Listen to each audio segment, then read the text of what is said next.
уште еднаш за мене ова представува исто така траума, но изразувам сочувство до семејствата, до родителите на децата, до семејството на сите обвинети.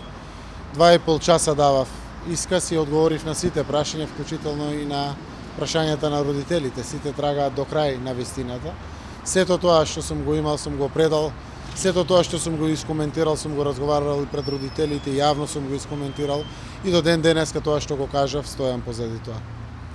Не сте биле сигурни дали се работи за ПИМ мерки или за прислушувани материјали? Тоа е нешто ново од ова судење? Не, мислам дека не е ново ништо, заради тоа што ПИМ мерките беа јасни ставени во тоа време на осомничените или тогаш обвинетите со правосилна пресуда. 2015 е периодот кога ги објавувавме јавно разговорите. Дел се ПИМ мерки, дел се од разговорите нормално кои што ги поседувавме ние, неовластено законско прислушување. Во целиот тој куп на неовластено законско прислушување, преку 20.000 наши граѓани, преку 1.040.000 секако вид на комуникација внатре, дел од разговорите како доставувале луѓето од Управа за безбедност и контраразузнавање, односно МВР, до кај нас, има и посебни истражни мерки кои што биле доставени кај нас. Едни од тие посебни истражни мерки се однесуваат и на осомничените во случајот Монструм, кое што секако не е дозволиво да биде тоа јавно објавено. Господине Заев, се ближи датумот 12 февруари. За темата уште, повелете.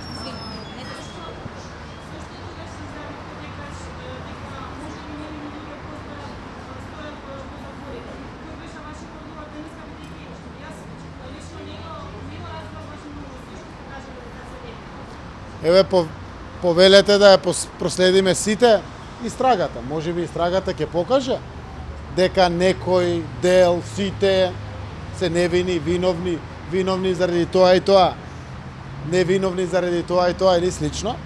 Да остави истрагата тоа да го каже. Јас ако го кажам тоа ќе испадне дека делам пресуди, дека јас оценувам кој е виновен, кој не. За мене е многу значајно што се отвори повторна истрага за да знаеме целата вистина на независен начин, утврдено пред будното око на јавност и преку медиумите. Ако постои докази за вина, таа треба да биде потврдена. Ако постојат докази кои што потврдуваат невиност, треба да биде потврдена невиност.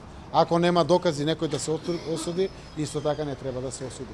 Но на крајот на денот целата вистина и правдата треба да биде обелодената и дочекана.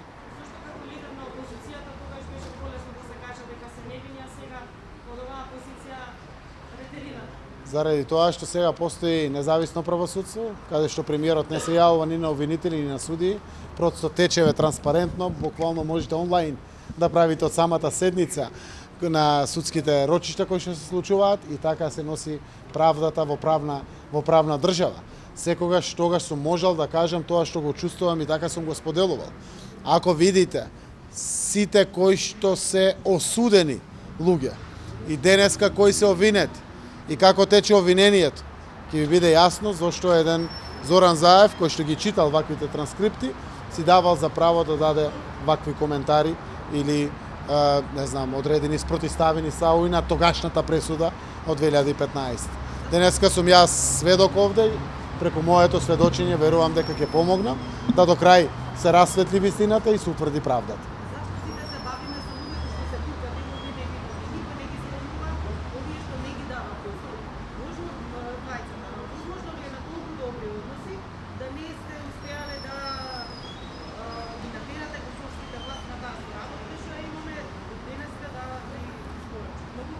Тоа што го знам јас од министерката за правда, имаме ние не до крај подпишани договори со Република Косово, кои што рефлектираат и на тоа, па веројатно е тоа една од причините зашто не се доставуваат. Не знам дали се фатени, дали ги знаат тие луѓе кај се, за да може Косово да ги испорача и слично. Такви се причините.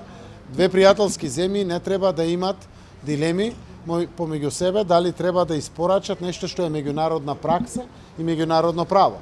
Например, може да ви побара пријателско Косово да испорачите нешто кое што не смеете по закон да го испорачате. Или Република Северна Македонија да побара од Република Косово да испорача нешто кое што по закон тие не би го испорачале. Така да овој случај е законско формулиран, меѓународна пракса, ние сме побарале, а до ден денеска не се испорачани.